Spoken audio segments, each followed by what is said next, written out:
एक गधे को शेर की खाल पहना दी गई।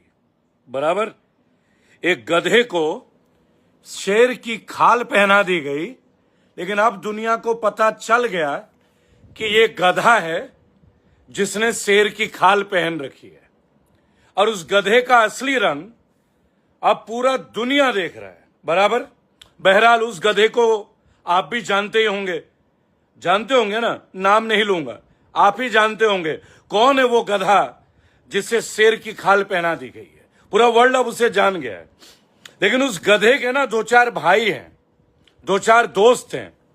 उनमें से एक गधा ये बोलता है कि जिस गाय के पीछे हम्प ना हो वो मिथुन है, तो मिथुन खा लो।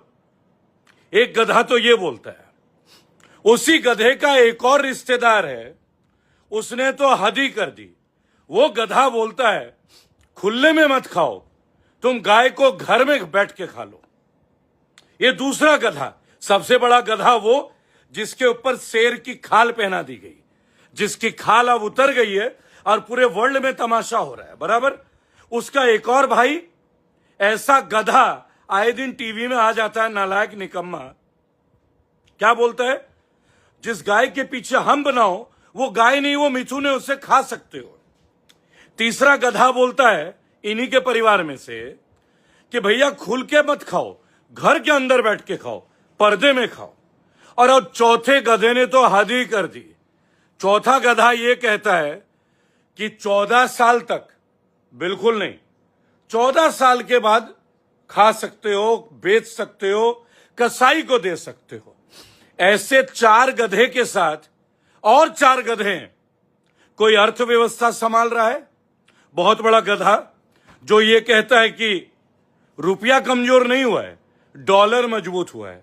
ऐसे एक और गधा है या गधी है जिसने यहां तक बोल दिया कि 76 दिन तक हमने रेट नहीं बढ़ाए, ये हमारी ताकत है। अब 10 रुपए बढ़ गए तो क्या हुआ तेल के दाम? अरे मैडम, ये तो बता देती कि 1 साल से क्रूड ऑयल सस्ता था, तब हम भारतीय भाई बहनों को रेट क्यों नहीं कम कर दिए थे? हमें लूटने का ही है। ये गधी थी। और एक और गधा है, कोई पूरी उरी पता नहीं कौन सा होगा, अधूरी उरी पूरी जो भी है, भाई उसने तो हद ही कर दी है। और अभी एक और लेटेस्ट गधा है जो गन्ने से बना रहा है पेट्रोल। एक भाई ने सवाल क्या कर लिया, उस गधे ने यह बोल दिया कि इसे पुलिस में उठवा दो तुरंत। तो कलेक्शन ऑफ 9 गधेज, जैसे अकबर के कोर्ट में, अकबर के प्रांगण में नवरत्न थे ना, ऐसे हमारे गधे ने जिससे